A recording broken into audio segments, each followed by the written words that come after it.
So we're going to look at two pieces of Asian ceramic, and remember we said that the Chinese market had discovered the secret of porcelain. What is the secret of porcelain? Do you know it's why we call it bone china? There's a chemical in bone that they discovered in the earth, which is kaolin. It's in bones as well as a mineral. Or is it the same, John? Is it? I'm not sure. Okay. I always assumed it was. So when they discovered that kaolin could be heated to a certain degree, over 2,000 degrees Fahrenheit, with a certain other combination of chemicals, porcelain was discovered, and it was discovered in China 8,000 years before we discovered it. Of course, many other things were too. And this is two examples of Chinese porcelain. They're both in a pattern called rose medallion, and rose medallion is a very famous style. It was done for the Chinese market, but it quickly caught on as being popular for the Victorian market. So you see rose medallion has that pink and has that green, and you'll notice that the little basket has a slot for the teacups and a slot for the pot.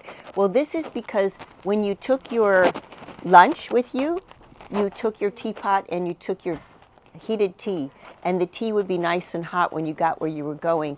And so the little cups fit in there, and then there's always a basket, such a thing as a basket to keep it all warm. Some of these sets are bigger than this that I've seen. This set is a little bit smaller set, but what makes this so nice is that it's all together. It's all one thing. Usually there's a cup that's broken or a handle that's off, etc. But these are beautiful and in good shape. The value of this is $500 to $600. And then we see also a rose medallion plate. Now you'll look at this and you'll say, well, this is a little more refined looking. So this has a little more refinement than the teapot. The teapot is a heavier, coarser porcelain. So with the rose medallion plate, that is reticulated. That means it's got that piercing around the edge. And rose medallion, see the reticulated plate. In the style of rose medallion, it is rose medallion because rose medallion, the porcelain has a little bit of a blue tone to it. So the value of the plate is around $300. There are collectors for rose medallion. That's a particularly nice one. Let's do another piece of Asian porcelain. This is Nippon. Nippon or Noritake are two separate companies that's a Japanese porcelain maker. And what is the style? Can you just abstract this and take a look at the line? What's the style? Grecian. Well, Grecian, but that classic style should indicate Art Deco to you, right? So it's got that Art Deco kind of cut to it.